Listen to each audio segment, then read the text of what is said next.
from our position. It's the reason why the Republican Party has gotten kicked in the teeth the last three cycles. Because it's been a party that's always apologizing. We're done. We are a party that's inclusive. We are a party that represents every Michigander, irrespective of any factor about you. I'm here to protect your constitutional rights. Even people who don't agree with me, who are angry with me, I'm going to protect your constitutional rights.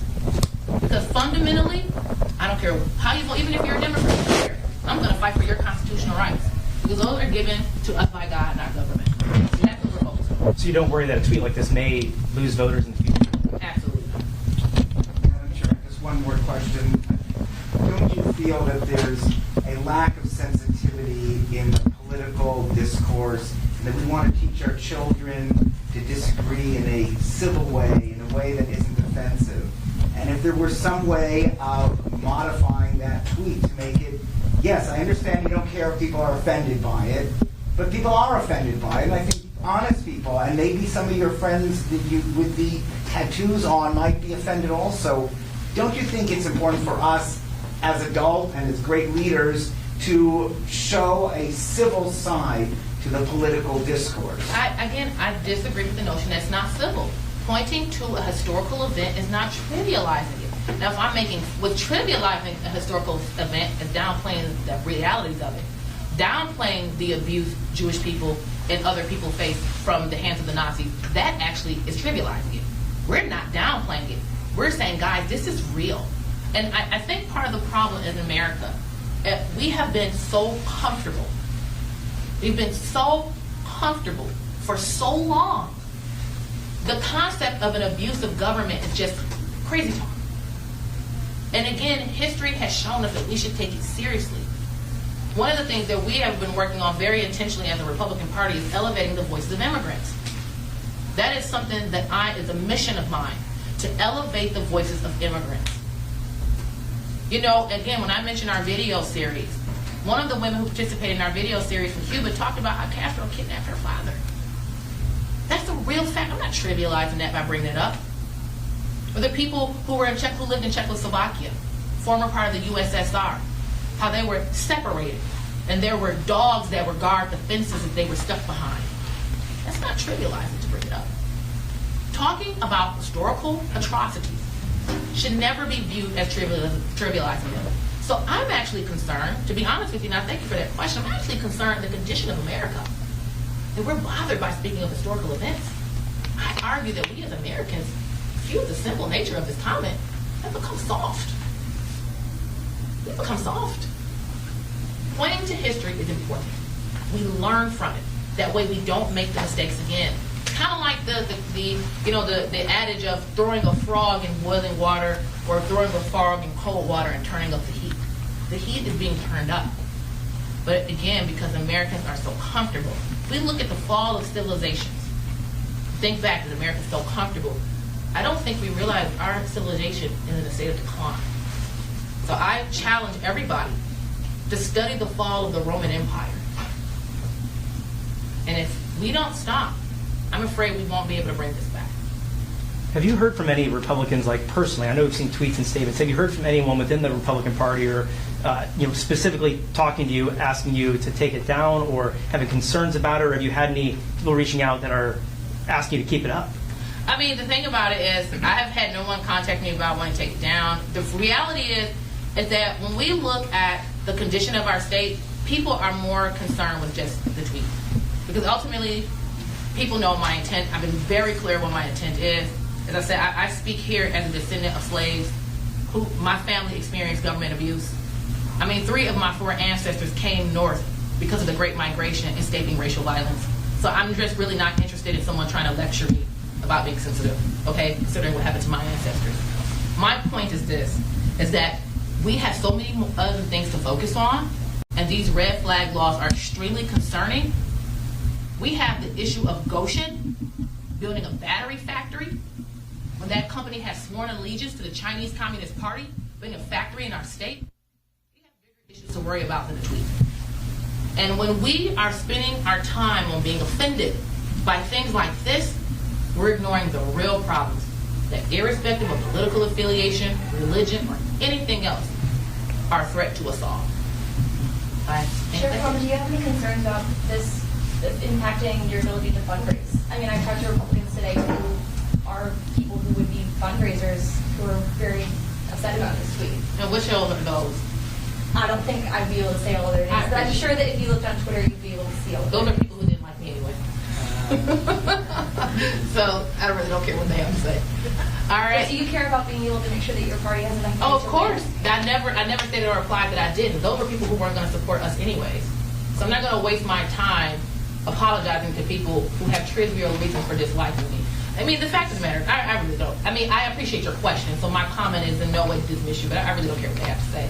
I mean, these are individuals who are dying to be relevant. They don't care about the well-being of our country. They just care about their own petty little power fiefdom they're losing. So. Yes. Oh, that's you had her hand up. Okay, I guess that's it. I thank you all for coming. God bless you all. Thank you. My name is Christina Karamo, chair of the Michigan Republican Party. So we put out a tweet depicting a horrifying image of a bunch of rings collected by victims of the Holocaust. And we made a point that these people who were victims of the Holocaust were disarmed prior to their executions. And that, for some reason, got a lot of people upset. Some, I believe, were politically motivated, and others, I believe, felt that I was trivializing the horrors of the Holocaust for political gain, which is completely false. I would never do such a thing. I have too much respect for human life, for the fact that every human is made in the image of God, to trivialize or make light of people being murdered.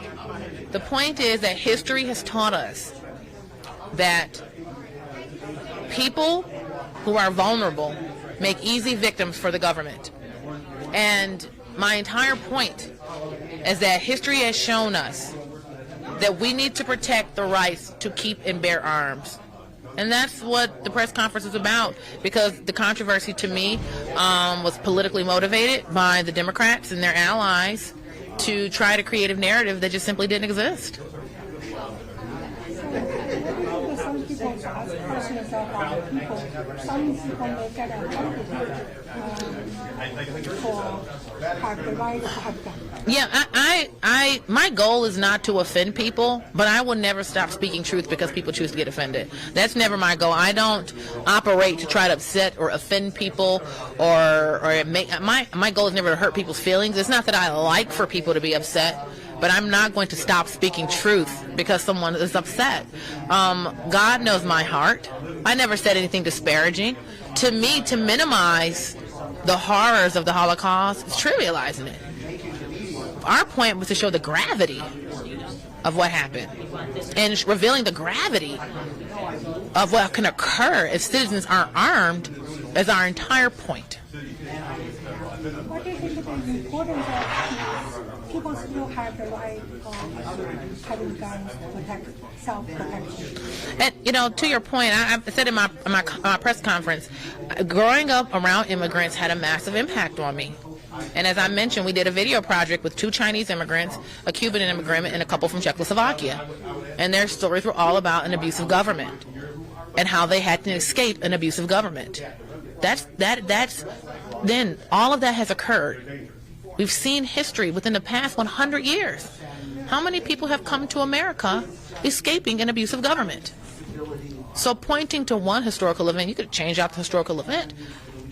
But the image, that picture, we wanted that picture because it created a response. Because I can tell you about a historical event, but to see it is something different. My grandfather was a World War II soldier, and he went to Germany after the people had been liberated from the concentration camps. And he was just sharing before, when I was a kid, even though the people had been liberated, but just walking by those places where people were tortured and abused, it just did something to him. So I think imagery is powerful. And showing legitimate imagery of citizens who've been mistreated by their government can be more powerful than just words. one last question. What made you make the decision to have the press conference today? Well, a lot of media outlets contacted one of our team members for an interview, so I said, hey, let's just bring them all together and make it easier and just ask me your questions. I like press conferences because it's an open format where people can ask whatever they like. I think they're more organic instead of just a stage interview because you never know what's going to happen. Do you have anything to say to our audience? I just encourage everybody to learn from history. Learn from history, and we have to protect our Second Amendment rights. Thank you. My name is Mark Fortin. I'm chairman of the Macomb County Republican Party. What do you think is important to have the press conference today? I think that it's very telling. We have a fantastic state party chair lady who, for once, the Michigan Republican Party is on the road to becoming Republican again. It amazes me, though, the kind of things that get people all riled and upset. From what I saw was on, I think it was Twitter or something, there was a photograph of this box. It was a large box containing wedding rings and rings. Those were rings from basically one group of people, the Jewish people of Europe, that the Nazis were destroying systematically. They were totally unarmed, like most Europeans are. They were totally unarmed and herded. And they were collected and herded into ghettos. Then they were herded into boxcars. They were herded, if you look at the old films, by a very small number of troops, because the troops are out there fighting the English and the Americans and so on and so forth, right?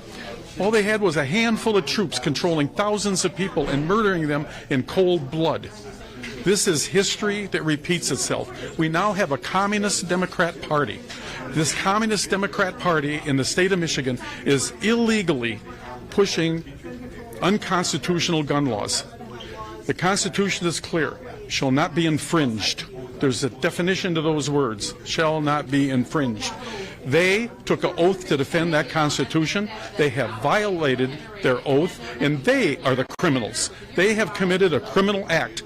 They pass any unconstitutional laws, whether it's that or whether it's churches having to hire certain individuals that they don't want to hire. No matter what it is, they're violating the Constitution. They're committing a criminal act. And these people, to be so upset because a box of rings were shown of innocent victims who were unarmed and herded like cattle to their death, is absolutely insulting. They say they're insulted. They're a bunch of wackos. I think the people speaking here, representing the certain community, they are communists themselves, and that's the way it is. This is just terrible what's happening to our country. They're trying to disarm us, and they're not looking at what's happened throughout history like our founders did. Christina Karamo mentioned that herself over and over again. History, every group, the group that she came from, Asians, everybody have suffered these mass genocides, being unarmed, herded by a small number of armed people to their deaths because certain people want to control the government. And that is what's going on right now in Michigan. It's unconstitutional laws. We should be resisting them and declaring them for what they are. They are corrupt. They are the criminals. They are violating the Constitution of the United States and their illegal laws. And that's the way it is. And to me, it's just horrific to see people whose their ancestors, represented by that box of rings, their ancestors were almost destroyed in the most brutal way, unarmed, and they're whining and crying because they're defending the same type of mindset and criminals that did it to their ancestors. And they're horrified because we showed the picture of the box of rings. I mean, how many thousands of rings are in that? You know, you saw the box. Thousands of little rings of people. It was stripped from them before they walked into the gas chambers at gunpoint, unarmed. It's a crying shame. Could you explain again where the picture showed on Twitter? I saw them. don't know if it's Twitter or one of the social media sites, and I've seen it before on Facebook in months past where they put that out there. It's a photograph. I think it's a black and white photograph of a box that looks like it's maybe 2 feet by 1.5 feet, maybe more. I don't know, but it's just full of rings, thousands of them. And then there's other pictures out there of piles of shoes. They were forced to take their shoes off before they got gassed. And just piles and piles of shoes, kids' shoes, women's shoes, men's shoes, piles. And then there's all the stuff we've seen in history too. There was, what was that in Asia? I could be wrong. We're being interviewed. Pol Pot or something like that with stacks of skulls. I mean, look what man is capable of doing. And our defenses are our Constitution. Yes, that was Cambodia, wasn't it? And then in China, too, there was massive. All over the world, none of us are. We all have human hearts. It doesn't matter whether you're European or Asian or African. It doesn't matter. And the heart of man is corrupt. And I'll tell you, man seeks power, and that's the way it is. And our founders put in place over 200 years ago a constitution whereby that was to be prevented. And we have allowed, we've been so safe for so long in this country, protected by 2 oceans. We've been so protected and so asleep that we've allowed these people over time to take over our government and everything else, and now they're trying to do the death blow in Michigan. They're trying to eliminate our rights, make us defenseless. They're letting criminals go. The criminals that get the guns, they're letting them go, these corrupt judges and prosecutors. But boy, oh boy, you and me, that's a different story, because we got to be controlled. And they have every intention to do it. And we as American citizens, whether we're in Michigan or anywhere else, we better start standing up, because our backs are against the wall. I'm Terence McCaskey. I'm a former state representative, just left office this past January for 36th District in Macomb County. So what do you think the importance of press conference today? Well, I hope what we took out of it was the importance of our rights being infringed upon on the Second Amendment, and we're not distracted by any other means that somebody brought up about this tweet. We're celebrating our legislators up in Lansing attacking our constitutional rights. I'm fully against red flag laws. I was the only law enforcement officer to stand up in Macomb County and speak for our Second Amendment, and we got in our county executive office, and I will continue to do so. We need to stand up for our constitutional rights for the Second Amendment. It shall not be infringed upon. It's not. It's been black and white, and that's what we need to continue to do to keep America safe. Like President Reagan said, we are on the last frontier. We're the last free country in America. There's nowhere else for us to go. And God gave us our right to protect ourselves and our families. And more laws and restrict red flag laws, especially, take away our constitutional rights. There's no due process. I can call up an anonymous tip and say that a neighbor or ex-girlfriend or boyfriend is crazy and has a gun, and law enforcement's going to go there and take their weapons without due process, and it's just unconstitutional and take away their rights as an American. That's a slippery slope. What are we going to be able to do then in the future? Just accuse any one of our citizens of any crime, and law enforcement's going to be able to go in there and search their home, take their vehicles, and not do due process? We're just going to we are innocent until proven guilty here in America, not guilty until proven innocent, and that's what red flag laws do. They consider you guilty until proven innocent. Like I said, I was a law enforcement officer for 35 years. The unique opportunity to work federal, state, county, and local law enforcement, and I always tell everybody, in 35 years of law enforcement, you know how many times I've arrested a legal gun owner with their gun on a gun crime? Never. Not one time. Now, has officers done it with somebody who, that had a CPL that may have went rogue? Sure. But it's so rare that to take away legal citizens' weapons or try to take away our rights in any manner, to me, is just it's unheard of, it's ungodly, and we need to do everything we can to fight against it. What's the background of the situation we said that people are afraid that their right of having guns to for self-protection may make laws. What's the background? Would you please introduce to our audience? Well, I think people, this is the United States. We're founded on having weapons in the Wild West and taking care of ourselves and our freedom against Britain. And the Second Amendment, like most people forget, was for the tyranny of a government, first and foremost, then our self-protection, and then hunting and whatever else we want to do with our weapons. But it's against the tyranny of a government. I worked for our government. I ran an FBI task force for 8 years, a DEA task force for 4 years. I love my country. I love the United States, but I do fear our government in some aspects, and I do not believe it is conscionable to give the government total control over us, because these rights are inherited not by the government but by God, and these politicians work for us. We don't work for them. And that's what we have to remember. We, the people, need to take back our democracy, and we need to, every one of these political folks that are elected in Lansing and Washington, if they're not doing the will of the people, they need to be voted out and they need to be heard. And we're not going to take this sitting down. We're going to be heard. It's not going to be by no means violence. We're not saying guns. We're not saying fighting. We're going to do it the right way. We're going to protest. We're going to go to their offices. We're going to send emails. We're going to do it the way the American system was set up, where we're going to let these politicians know that if they're not going to be for the people, then we need to get them out of office, and they won't be there. And the Macomb Republican Party and our new Republican chair with Christina Karamo and Mark Fortin and Lisa Mankiewicz here in Macomb County, I think you're seeing a rise of the party the way it's supposed to be, the true America. And like Kristina said, we've talked to many immigrants. My family came from Poland. My wife's family was from Sicily. They'll tell you about socialism and what happens there and the tyranny of a government, and how easy it is for the government to take control and promise you the world and promise you utopia, and then the next thing you know, you're standing in a breadline. There's a reason why the far left, I don't even call it the Democratic Party anymore, it's the Socialist Party, wants your weapons. There's a sinister reason behind this. And people should really take a step back and ask, why are they going after our guns so much? And new laws are going to do nothing, like I said, but take away the rights of law-abiding citizens. I came up in the city of Detroit. Guns, since I was this big, 10, 11 years old, people were carrying guns, and they weren't legal guns. Criminals can get a hold of guns, and they always will. The only people that are going to lose guns are law-abiding citizens. So is there any law going on, a new law going on right now about this?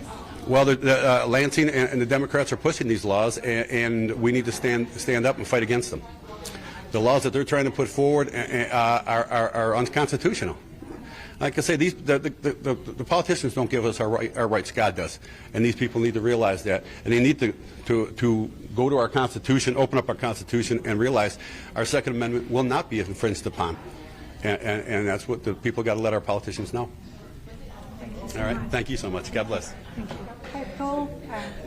I am Macomb County Commissioner Barbara Zinner. And what do you think of today's press conference? I didn't get to see the press conference. I was on my way here for another meeting that's going to be starting. So I'm sorry I didn't get to see that.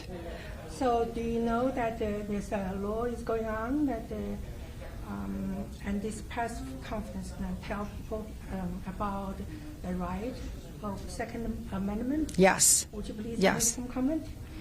Well, I caught someone outside who, one of the reporters, and I said, "What's going on?" And he said, "Well, Christina Karamo was in here making statements about gun rights." And I said, "Oh, great." And I said to myself, I'm thinking, good, we need to have our gun rights. That's guaranteed in the Constitution. I remember my father, who was a World War II veteran, and a few years before his death, he looked at me one day, and never knowing that I would be a government official. And he said to me, "Barbara," he said, "never let them take your guns away." Not that I necessarily had guns. And I said, "Yes, Dad, I won't let them take I won't let them take the guns away."